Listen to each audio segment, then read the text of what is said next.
Ini akan menjelaskan tentang waktu sholat duha. Ila zawaliha, sampai matahari sebelum tergelincir di atas kepala. Selagi matahari belum di atas kepala, maka itu waktu duha. Waktu duha terbentang dari matahari terbit, kita tunggu sejenak sampai setinggi qadra ramhin. Itu kalimat Nabi. Qadra ramhin artinya apa? Setelah matahari terbit, meninggalkan landasannya, meninggi, dan antara matahari dengan tanah itu diperkirakan 1 tombak. Itu hanya perkiraan saja. Mungkin sederhananya adalah kalau di bawahnya bisa dikasih matahari lagi, atau kalau menit kurang lebihnya 10-an menit, 11 menit, 12 menit. Maka setelah meninggi, itulah waktu duha. Waktu duha. Wal afdal, dan yang paling utama, antusalla.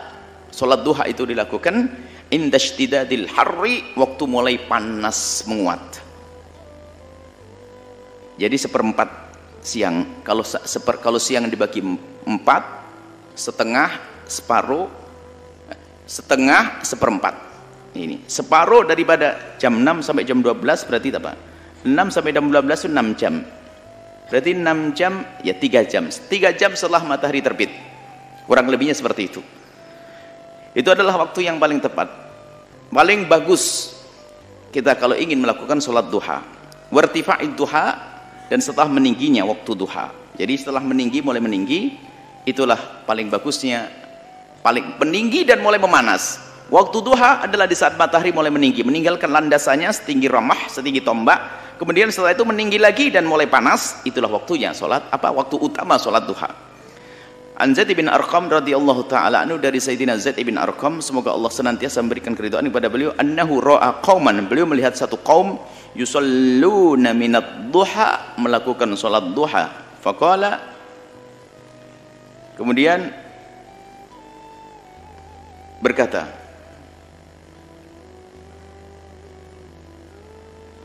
kemudian Sayyidina Zaid berkata, amalaqat alimu anna salata fi khairi hadis afdal. Apakah mereka itu tahu bahwasanya selain waktu ini ada lebih bagus? Jadi ceritanya begini, Zaid bin Arqam melihat orang melakukan sholat duha itu awal-awal, habis matahari terbit langsung melakukan matahari terbit. Setelah meninggi sekitar 10 menit tadi, tiba-tiba langsung sholat.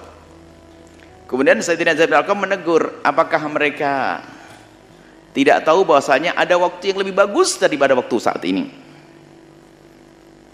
Lalu Sayyidina Zaid bin Arqam menukil, inna Rasulullah, sesungguhnya Rasulullah SAW qala, bersabda, sholatul awwabina, sholat awwabin. Jadi sholat awwabin itu, sholat duha itu disebut juga sholat awwabin. Awwab itu artinya orang kembali kepada Allah. Sholatnya orang yang tobat, sholatnya orang yang rindu kepada Allah, itu namanya sholat awwabin. Dan takbir nabawi, ungkapan dari Nabi, sholat awwabin itu adalah sholat duha. Di sana ada pendapat sholat awwabin adalah sholat yang dilakukan beberapa rakaat setelah maghrib.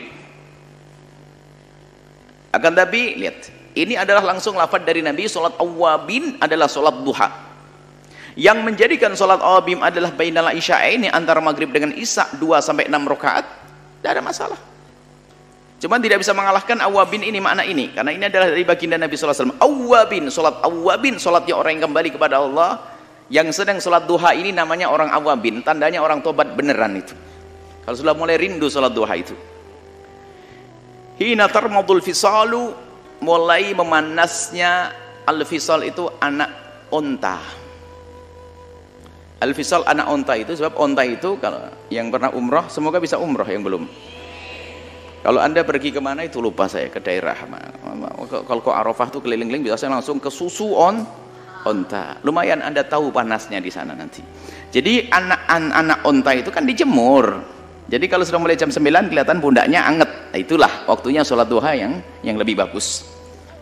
Dikatakan yaitu mulai meninggi seperempat tadi.